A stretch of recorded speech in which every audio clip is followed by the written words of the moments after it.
Hello, j'espère que vous allez bien. Bienvenue dans cette nouvelle petite vidéo. Aujourd'hui, on va tester ensemble plein de petites nouveautés make-up. Vous allez voir, il y a des nouveautés teint, des nouveautés yeux. Je suis quand même globalement assez contente du résultat. C'est une des dernières vidéos que je vais filmer ici, dans cette pièce, donc j'en profite. Voilà, aujourd'hui, il n'y avait personne dans la maison. Je me suis dit, Camille, mets-toi sur ta petite coiffeuse pour se maquiller avec vous, histoire de passer un bon petit moment parce que, voilà, comme je vous dis, c'est une des dernières et je pense que les prochaines vidéos, ce sera dans ma nouvelle maison. Comme je suis en plein dans les cartons, etc., j'en profite pour trier un peu mon make-up. Et je suis retombée sur ces produits que je n'ai jamais essayés. Il y en a qui sont récents, vous allez voir que vous avez vu vraiment dans mes derniers hauls. Et il y en a qui sont beaucoup moins récents, mais que j'avais complètement zappé, je vous avoue. Avant que le tuto ne commence, vous pouvez bien sûr vous abonner à la chaîne en cliquant juste en bas sur le petit bouton rouge s'abonner. La petite communauté est en train de prendre de l'ampleur là ces derniers jours, ces dernières semaines. Je vous en remercie beaucoup. C'est important que vous vous abonniez pour moi si vous regardez mes vidéos parce que ça soutient mon travail, ça me donne de la force et plus on est dans cette petite communauté, plus je pourrai faire de vidéos et vous proposer du contenu, vous donner des conseils, des astuces maquillage, etc. Donc voilà, je vous en remercie beaucoup. N'hésitez pas non plus à me rejoindre sur Instagram. Et juste, je fais une petite précision, je préfère vous prévenir que le choc entre le maintenant et dans quelques secondes, quand on va partir de zéro pour se maquiller, va peut-être être un peu brutal parce qu'aujourd'hui est un jour, comment on peut dire, les jours où on a vraiment une sale tête. Vous savez, les jours où on se dit mais c'est pas possible, c'est quoi cette tête? Non quoi. Donc voilà, le genre de jour où on a envie de faire un make-up transformation. Donc je vous laisse avec avec ma tête pas maquillée. Attention au choc. C'est bon, vous êtes toujours là? Je ne vous ai pas perdu? Bon, j'espère que non. Voilà, aujourd'hui j'ai vraiment une sale tête, enfin je suis en période de règles et tout, c'est vraiment la tête comme je dis souvent, de caca. Et généralement quand j'ai cette tête là, j'ai besoin, enfin j'ai surtout envie de ce qu'on appelle un make-up transformation. J'ai envie de me sentir beaucoup plus jolie. Donc on va commencer par le fond de teint et j'ai envie de couvrance. Comme vous voyez, j'ai des boutons, j'ai des imperfections et tout en ce moment, j'ai un sale teint, donc c'est l'occasion. Je vais tester en fait une petite nouveauté, enfin c'est pas une nouveauté, c'est le fond de teint Dior Forever Skin. Donc il n'est pas nouveau, hein, il est sorti depuis longtemps. Mais moi j'ai demandé un échantillon lors de mon dernier passage chez Nocibé parce que j'hésite entre celui-ci et le fond de teint Backstage que j'adore, que j'ai déjà essayé. Donc ils m'ont mis un petit échantillon avec ma teinte qui est la teinte 3N et a priori il est un peu plus couvrant que le fond de teint Backstage. Donc c'est pour ça que j'ai choisi de le tester aujourd'hui, ça tombe super bien et ça me permettra peut-être de faire mon choix entre les deux. Donc ça va être un petit peu galère à prélever parce que c'est un tout petit pot, mais bon je vais essayer de me débrouiller. Je vais prendre mon pinceau Zoeva comme d'hab le 102. Là j'ai rien fait du tout, hein. J'ai même pas mis de base. Parce que, comme vous savez, quand je teste des nouveaux fonds de teint, j'aime bien ne pas mettre de base pour vraiment voir le rendu, enfin que le résultat final ne soit pas faussé. Je me demande si je vais pas devoir prendre un pinceau plus petit parce que le pot est rikiki. Attendez, je vais enlever mes boucles. Voilà, me rapprocher un peu. Bon, j'ai prélevé la matière avec un plus petit pinceau parce que c'était trop compliqué avec celui-là. C'est pour ça que j'ai des taches un peu là partout sur le visage. Ouais, donc ça c'est la teinte 3N, donc avec les sous-tons neutres. Et je crois que comme dans beaucoup de fonds de teint, il y a les sous-tons W et C qui correspondent aux sous-tons de la peau. J'espère que ça va le faire. Bon, j'aurais peut-être dû prendre 2N, hein, mais bon, c'est pas grave. Ça me paraît juste un poil trop foncé. Je viendrai corriger après avec un peu de poudre, de concealer et tout ça. Et en fait, ce fond de teint, il existe en version mat et maintenant en version glow. Moi, au début, je voulais un échantillon de la version mat, mais elle en avait plus. Donc c'est pas grave, j'ai pris un échantillon de la version Glow. Mais dites-moi si vous le connaissez, quelle version vous avez et qu'est-ce que vous en pensez par rapport au fond de teint Dior Backstage. Parce que moi c'est vraiment entre ces deux-là que j'hésite. Là il s'applique plutôt bien, mais le truc c'est que je l'ai prélevé et j'en ai mis un peu partout. Et donc ça a fait des petites taches et j'ai quand même du mal à estomper bien la matière. Enfin, je sais pas si vous voyez ce que je veux dire, il y a des petites taches qui restent, et notamment dans le cou. Je vais juste humidifier un petit peu, peut-être que ça va mieux mélanger la matière. J'ai pris un peu de brume fixe de chez MAC, ouais déjà c'est mieux. Parce que il est pas si fluide que ça, hein. Il est pas aussi fluide que le Backstage. Moi généralement c'est ce que j'aime bien dans les fonds de teint, c'est la fluidité. Il est quand même assez épais, hein. Bon, il est aussi a priori plus couvrant, donc ça m'étonne pas. Mais ouais, je sais pas, moi c'est pas a priori le genre de texture que je préfère là comme ça dans l'immédiat. On va voir, hein, je vais continuer un petit peu à travailler la matière. Alors, elle se déplace sur le visage, mais c'est pas aussi simple que le Backstage ou même que d'autres fonds de teint que je peux avoir. Donc avec de la brume fixe, c'est quand même plus simple. Finalement la teinte ça me paraît pas mal. Après à la caméra je parais toujours plus blanche que je ne le suis en réalité, c'est à cause de la lumière. Mais vous verrez à la fin, je sais pas finalement si c'est pas la bonne teinte. Il pénètre bien la peau je trouve. Ça fait quand même un joli rendu. Il est assez imperceptible hein, pour un fond de teint quand même couvrant. Parce que regardez par exemple mon menton. J'avais quand même des boutons et des imperfections vraiment très prononcées quoi. Vraiment voyantes. Et là, on les voit toujours un tout petit peu bien sûr. Mais franchement, ouais, c'est couvrant. Pour autant, ça fait pas filtre, je sais pas si vous voyez ce que je veux dire. Ça reste naturel, on voit quand même les pores et la peau en transparence. C'est plutôt pas mal, ouais. Ça fait assez seconde peau en fait. J'aime bien. Bon, il a bonne réputation hein, ce fond de teint de toute façon. J'aime bien, j'aime bien. Même pour l'été, là, ouais, ça le fait. Hein. Donc ça, c'est la version Glow. Et il est modulable aussi. Bon, on va voir comment il évolue. Je vais venir mettre un peu d'anti-cerne. Je continue à tester mon petit anti-cerne Yves Rocher. Le dernier qui est sorti chez eux, que moi j'ai en teinte beige 200. Ça fait plusieurs fois que je l'utilise là. Et moi j'aime bien, hein. Pour le moment j'aime bien. Qu'est-ce que c'est que cette lumière? Je parais complètement orange à la caméra. J'espère que dans ma nouvelle pièce, quand j'aurai déménagé, j'aurai quand même une meilleure luminosité pour filmer mes vidéos. Bon bref, oui, et donc normalement, enfin il est réputé pour être à couvrance, haute couvrance. Mais moi je trouve qu'il est à couvrance moyenne, hein, cet anti-cerne Yves Rocher. De toute façon je vais continuer à l'utiliser et je vous en redirai des nouvelles. Mais pour le moment, moi il file pas trop dans mes plis, il tient toute la journée, tout ça, donc c'est pas trop mal. On va poudrer là parce que il faut vraiment poudrer. Et effectivement, moi j'ai pris la version Glow du fond de teint Dior. Et alors c'est joli, hein, c'est glow, ça fait lumineux, mais là pour moi il faut vraiment poudrer encore plus que d'habitude. Et justement, j'ai bien envie de tester une de mes nouvelles poudres. Je l'avais achetée sur Amazon, donc c'est la marque Make Up Revolution. Et c'est la fameuse petite poudre comme ça. Donc moi je l'ai prise en teinte banana. Donc dessus il y a simplement marqué poudre de baking. Je l'avais acheté pas trop cher, hein. De toute façon je vous mettrai le lien comme d'habitude dans la barre d'infos. Et j'en ai beaucoup entendu parler comme une très bonne poudre à petit prix justement. Alors attendez, je vais déjà essayer d'enlever le petit plastique qu'il y a dessus parce que... comment ça marche? Ouh là là, j'en ai mis partout. Alors je sais pas trop puisque dessus il y a ce petit machin là avec les petits filtres. Mais je sais pas, il y a un plastique dessus ou quoi? Bon, je vais l'utiliser comme ça, hein, c'est pas bien grave. Je vais en mettre dans le petit capuchon. Et cette poudre, elle existe en plusieurs teintes aussi. Moi, j'ai pris Banana, mais je crois qu'il y a Banana Light. Il y a Light tout court, translucide. Il y a des teintes plus foncées aussi. Enfin, il y a pas mal de choix, je veux dire. Je vais faire un peu de baking, tiens, vu qu'elle est prévue pour ça. Ah, c'est vrai qu'elle est fine, hein. Elle est super fine. Je sais pas si je vais la mettre sur tout mon visage. J'hésitais parce que comme c'est Banana, c'est un peu jaune. Pour le dessous des yeux et tout, ça va bien, ça illumine. Mais bon... elle est pas si jaune que ça, hein. Je pense que je peux en mettre partout sur le visage, à mon avis c'est pas gênant. Bon finalement je fais pas de baking, hein, vous l'avez vu.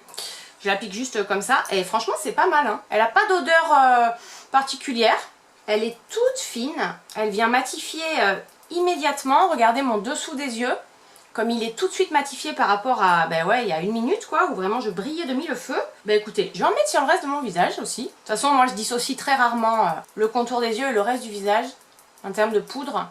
Ah non, c'est pas mal, hein. En fait, quand vous l'appliquez, je sais pas si vous voyez là, quand je l'utilise, elle pénètre tout de suite la peau, en fait.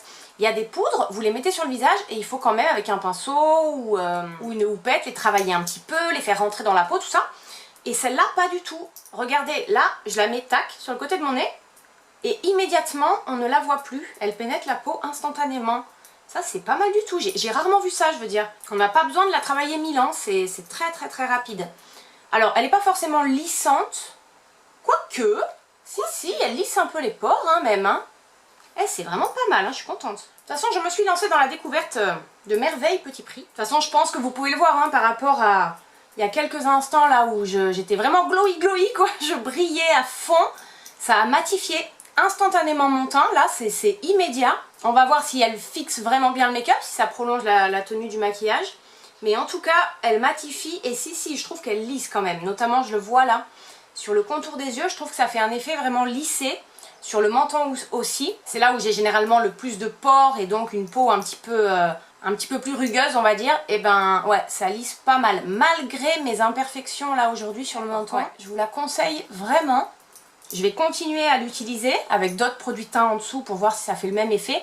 Mais là, franchement, c'est top. C'est tout ce qu'on peut attendre d'une poudre, je veux dire. Hors caméra, j'ai redessiné un tout petit peu mes sourcils. Et en faisant mes sourcils, je me suis rendu compte que j'avais encore oublié, avant la poudre, de vous montrer mon fameux blush en stick Chanel. À chaque fois, c'est pareil. Quand je filme, je suis lancée dans la vidéo.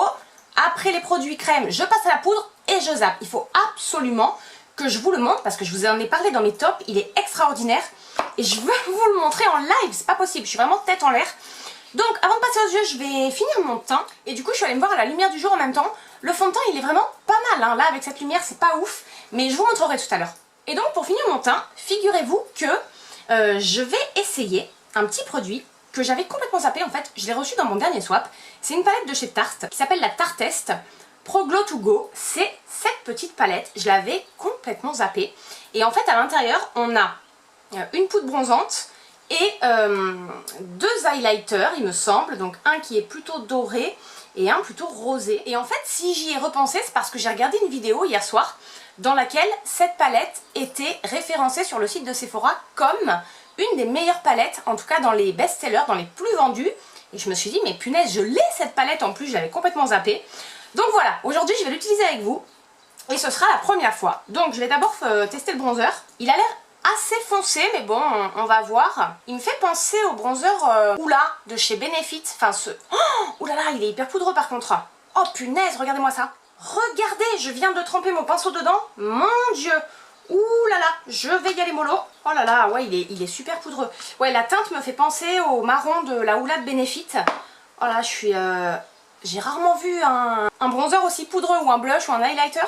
Je vais commencer par le menton là parce que je vais pas commencer par les joues. J'ai pas envie de me retrouver avec une énorme barre. Ah non, en fait ça va. Bon, je vais pas faire de barre. Je vais essayer, voilà, de faire des petits mouvements en rond. Parce que ça c'est horrible après quand tu te retrouves avec une grosse barre marron sur le visage et que c'est impossible à estomper. C'est une galère.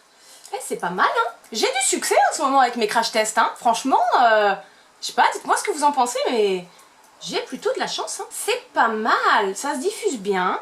Alors c'est pas forcément un marron chaud. Vous voyez là, la tache que j'ai. Je vais essayer de bien l'estomper. C'est pas forcément, ouais je vous disais, un marron chaud. Généralement c'est ce que je préfère dans les poudres bronzantes. C'est plutôt les teints, voilà, caramel. Là c'est pas ça, mais j'aime bien quand même. Ouais, c'est pas le genre de teinte, je veux dire, vers laquelle je me tourne spontanément.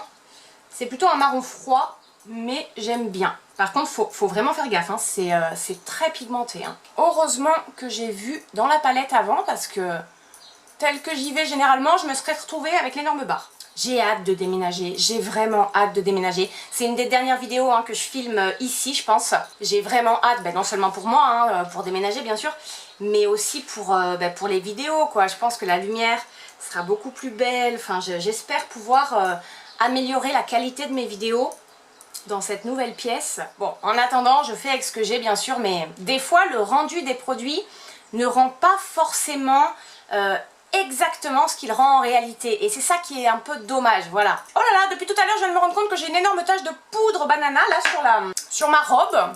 Super. Vous auriez pu me le dire, hein, au lieu de me laisser faire la vidéo comme ça, avec une énorme poudre. Bon, bref. Oui, et donc, oui, je fais avec ce que j'ai, hein, de toute façon.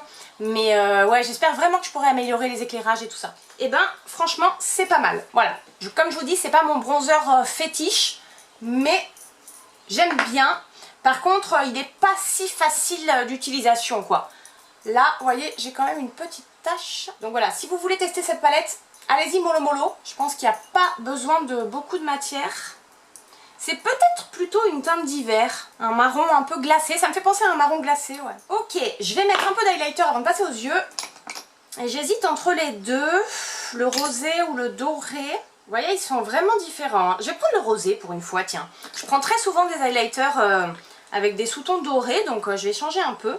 Alors, est-ce qu'il... Non, il n'est pas aussi poudreux, là par contre c'est normal. Par contre, il n'a pas l'air très pigmenté, contrairement à la poudre bronzante. Regardez. Je sais pas, je vais en rajouter un peu. Oui, et quand je faisais mes sourcils, j'étais en train de penser à la poudre banana, là, de Make Up Revolution. C'est une banana, certes, mais c'est pas une banana aussi jaune que, par exemple, les bananas de chez MAC, vous voyez. C'est pour ça que moi, je l'ai appliqué sur tout le visage. Vous pouvez y aller, il n'y a pas de souci, voilà. C'est vrai que les bananas très jaunes pour tout le visage, c'est pas forcément top, mais celle-ci, il n'y a pas de souci. Et pourtant, j'ai pas pris la banana light, j'ai pris la banana classique. Ah, sur le nez, ça se voit pas mal, là, regardez. Au bout du nez et sur l'arête du nez. Là, il ressort bien et on voit bien les sous-tons rosés de l'highlighter. Sur les joues, un peu moins. Bon, Donc nous allons passer aux yeux et j'ai envie de tester mes nouveaux petits fards à paupières Yves Rocher. Je vous les avais présentés dans un de mes derniers hauls aussi. Et en fait j'en ai acheté 5 parce qu'ils étaient à 5 € l'unité, le fard mono. Il faisait un déstockage donc voilà, ça valait vraiment la peine. Et je n'ai jamais testé de fard Yves Rocher. Je sais pas s'ils font des palettes d'ailleurs Yves Rocher, je sais pas. Je crois qu'ils font que des fards mono. Je sais pas, dites-moi dans les commentaires si vous savez. Donc j'avais pris un petit rosé comme ça, un noir gris anthracite très foncé, un fard doré comme ça, un petit peu bronze, et 2 fards marrons, un mat et un satiné comme ça. Ok, je vais faire quelque chose d'assez léger. D'abord, je vais prendre le petit rose, qui est la teinte numéro 13, rose pétale nacré. Donc voilà, c'est un petit rose, je sais pas, classique, mais j'aime bien, c'est doux, il est irisé. Et je vais l'appliquer dans tout mon creux de paupière. Ils sont gros quand même les fards, hein. Ils font 2,5 grammes. Hein. Donc pour 5 €, franchement, ça valait vraiment le coup. J'ai pas mis de base à paupières, hein, bien sûr, comme d'hab, puisque je n'aime pas ça. Bon, c'est pas pigmenté de malade, hein. Pourtant, moi, vous savez, je suis pas forcément adepte des fards pigmentés de fou. Enfin, c'est pas forcément ce que je recherche. Mais là, quand même, je sais pas. Ah si, quand on en rajoute, ça va. Mais il faut quand même bien tremper le pinceau, hein, je veux dire. Je sais même pas si vous le verrez à la caméra, parce que c'est vraiment... Alors, le fard porte très bien son nom, c'est nacré. C'est tout à fait ça, c'est nacré. Mais c'est tout en subtilité, en fait. C'est très léger. Je sais pas si à la caméra, ce sera même perceptible. Je vais me rapprocher pour voir. Mais, ouais, pour le coup, le nom est très bien choisi. On a cette couleur un petit peu rose nacré, ouais, pétale. Ouais, c'est... Vraiment, j'aurais pas dit mieux. Bon, c'est Light de chez Light. Hein. Je vais en essayer un autre. Je n'arrive même pas à enlever le scotch avec mes ongles super longs maintenant. Je prends le marron mat. Celui-là, c'est la teinte numéro 36, brun écorce mat. Voilà, marron classique mat. J'aime bien les fards light, mais bon, quand même, je veux qu'ils se voient, quoi. Je vais prendre un petit pinceau comme ça, biseauté. D'abord, je vais déposer la matière du coin externe de mon œil vers la queue de mon sourcil. Et je vais me faire un petit ras de cils supérieur aussi, comme un trade liner. Ouais, c'est quand même light, hein. Bon, Yves Rocher n'est pas réputé pour avoir les fards à paupières les plus pigmentés du monde et les plus reconnus. Mais bon, je voulais me faire ma propre opinion, comme d'habitude. Mais bon, je suis quand même contente de ne pas les avoir payés plein pot. Je sais pas combien ils coûtent en temps normal, ces fards-là mono. Bon, à 5 € ça vaut le coup. Par contre, ce petit marron là, moi j'aime bien. Regardez, j'ai fait mon petit ras de cils, je suis en train de faire ma petite queue là. Hop. Et après je vais venir tout simplement un tout petit peu dégrader et estomper le fard. Mais j'aime bien. Alors c'est pas, voilà, c'est pas pigmenté de malade comme je vous dis. Mais en tout cas ce marron là est plus pigmenté que le premier rose.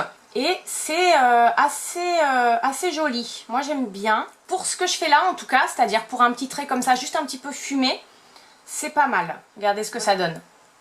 Voilà ce qu'on a pour le moment pour les yeux. Donc comme je vous disais, c'est tout en légèreté. Par contre, il n'y a pas de chute. Ça, pas de souci, il y a 0 chute. Mais si vous recherchez des fards vraiment extrêmement pigmentés, je vous les conseille pas forcément. J'ai envie d'essayer celui-ci, tiens. Le petit doré, là. Donc celui-là, c'est la teinte 96, mort doré scintillant. Donc il se présente comme ça. Et ça, pour le coin interne ou la paupière mobile, pour illuminer, généralement, c'est pas mal. Alors, je vais essayer au doigt. Après, Yves Rocher, généralement, ils font pas de texture, il me semble... autre que poudre, ils sont restés dans les textures classiques, mais bon, je vais tenter. Généralement, c'est les crèmes qu'on applique au doigt, mais je m'en fiche, je tente quand même. Parce que, en tout cas, là, avec le doigt, il est assez crémeux, on dirait. Ouais, regardez, je vais vous montrer ce que ça donne. Regardez, c'est une petite teinte comme ça, vraiment très sympa, très lumineuse. Bah écoutez, au doigt, ça fonctionne pas mal, hein, j'ai envie de vous dire. Regardez, j'ai fait un passage, là, sur mon œil, et on voit quand même le petit fard, là, bien lumineux. C'est pas mal, hein. Oh, je suis pas déçue de celui-là. Et je pense qu'avec une base en dessous ou avec un pinceau humidifié, ça peut vraiment ressortir beaucoup plus. Ouais, j'aime bien cette petite couleur. Après le noir là, enfin le noir, c'est une sorte de gris anthracite mais très foncé. Celui-là, je l'ai pris pour faire des mini smoky. Ou alors, vous savez, des yeux un petit peu juste entourés d'un tout petit fard un petit peu foncé, un peu fumé. J'aime bien faire ça pour des make-up un peu de tous les jours, quoi, un peu rapide. Bon, je vais pas tester les 5, mais j'ai envie quand même d'en tester un dernier. Je vais prendre le marron qui est irisé, juste pour voir. Et celui-là, c'est la teinte numéro 33, bois de baya nacré. Là, ils sont allés chercher des noms, il est comme ça. Il a l'air très joli. Et il a l'air plus foncé sur le pinceau que dans le fard. Hein. Regardez, on dirait presque un noir sur le pinceau. En tout cas, il n'y a pas de chute du tout. Enfin, comment dire, quand on prélève la matière, il n'y a pas du tout de poudre. Comme la poudre bronzante de chez Tarte, là, tout à l'heure. Je vais juste en mettre un tout petit peu ici en coin externe, histoire juste d'intensifier un peu. Moi j'aime bien. En tout cas on galère pas du tout quoi. Comme ils sont pas forcément très pigmentés, il y a très peu de chances de vous louper, je veux dire. Au contraire, comme il faut y revenir un peu pour avoir plus de couleurs, ben, on peut bien contrôler, je veux dire. Je sais pas si vous comprenez ce que je veux dire. Des fois bref. Ouais, ben moi j'aime bien. Je vais me faire un petit ras de cils avec ça, ras de cils inférieur. Il faut que j'aille prendre rendez-vous après là chez le coiffeur. Il faut que j'aille prendre rendez-vous aussi pour refaire mon micro-blending qui est en train de se barrer. Bon, en même temps, ça fait plus d'1 an que je l'ai fait. Je vais mettre un peu de crayon noir aussi. J'aime bien mettre du crayon noir, ça change tout, je trouve. Ça intensifie tout de suite vachement le regard. Et je vais mettre un peu de mascara. Je vais mettre mon mascara by Terry qui s'appelle le Terribly, qui est comme ça. Il est trop beau. Je crois que c'est le format mini celui-là. Bon, c'est pas le meilleur mascara que j'ai, mais pour un look comme ça du quotidien, c'est très bien. Regardez, je vous montre un œil pour le mascara. J'en ai mis là et pas ici. Il est bien. Franchement, il est pas mal du tout. Voilà, il apporte un peu de densité. Si vous avez des cils plutôt courts et que vous recherchez vraiment de la longueur et aussi du volume, je suis pas sûre qu'il vous apporte tout ça. D'ailleurs, je sais pas si vous avez vu passer le nouveau mascara, je crois que c'est Urban Decay. Le truc, on dirait un mascara de l'espace. Il est jaune et bleu, multifonction avec une brosse qui tourne, une brosse... Le truc, je l'ai vu passer sur Instagram, il m'a impressionné quoi. Il est a priori révolutionnaire. Dites-moi dans les commentaires si vous l'avez acheté ou si vous voulez le tester. Et pour les lèvres, franchement, tout simplement, je vais remettre un peu de ce que j'avais mis tout à l'heure. On reste dans Yves Rocher, du coup. C'est les crayons Jumbo, comme ça, dont je vous ai parlé aussi assez souvent. Et celui-ci, c'est la teinte mauve tendre. Ils sont, c'est pas des mats, ils sont irisés, un petit peu satinés, mais moi j'adore. Vous allez voir, ils donnent aux lèvres un petit glow, c'est trop mignon. Enfin, celui-là, en tout cas, la teinte mauve tendre, c'est trop mignon. Après, il y a des teintes beaucoup plus intenses hein, que celui-ci, mais là, je sais pas, j'avais envie de ça aujourd'hui. Regardez, c'est, on dirait un gloss, mais en fait, c'est pas un gloss, c'est juste un crayon Jumbo. N'hésitez pas à les tester, ils sont super et en plus, très hydratants, très agréables à porter. Enfin, moi, je les aime beaucoup et en plus, ils sont pas très chers. Donc, voilà, j'ai même pas mis de blush, tiens, j'aime rajouter une petite touche de blush. Et aujourd'hui, j'ai envie d'un blush un peu rosé pour changer. Donc, je vais prendre un blush MAC que j'ai pas utilisé depuis un bail. C'est la teinte Mocha. Vous voyez, c'est quand même une teinte assez foncée. Hein. C'est un rose et il a même des sous-tons un petit peu violets. Je le mets rarement, mais aujourd'hui j'ai envie. Ils ont sorti une nouvelle collection de blush là, MAC aussi, qui me tente beaucoup. Un peu comme les blushs crème, pardon, qu'a sorti Fenty là. J'aimerais bien tester. Vous voyez, dans le packaging, comme ça, il paraît très foncé. Mais en fait, regardez, sur moi, c'est presque imperceptible. J'en ai mis très peu hein, en même temps. Bon ben voilà, hein, j'ai testé toutes les petites nouveautés que je voulais essayer avec vous aujourd'hui. Voilà ce que ça donne au niveau du rendu. Sinon, je trouve que le teint est quand même super joli par rapport au tout début de la vidéo où je n'étais pas maquillée et où j'avais vraiment pour le coup la sale tête. Là, c'était vraiment un jour sale tête. Le avant-après, je trouve il est quand même assez flagrant. J'essaierai de vous mettre une photo du début. Là, on est quand même ouais, sur un make-up transformation aujourd'hui. Hein. Et les yeux, regardez. Voilà, on est sur un truc léger, peu pigmenté mais assez joli. Enfin moi voilà, pour tous les jours c'est le genre de fard que j'aime bien, facile à travailler, il n'y a pas de chute. Voilà, comme je vous l'ai dit, si vous aimez les fards vraiment très pigmentés, je ne vous les conseille pas. De toute façon, je vous ai donné mon avis au fur et à mesure de la vidéo sur les différents produits. Si vous avez des questions supplémentaires, vous n'hésitez surtout pas, vous me demandez tout ça dans les commentaires, je vous répondrai avec plaisir. Globalement, je suis plutôt contente de ce crash test, globalement. Je trouve qu'on est quand même au final sur un make-up assez glamour, assez chaud, alors que le bronzer est plutôt froid, justement, étonnamment.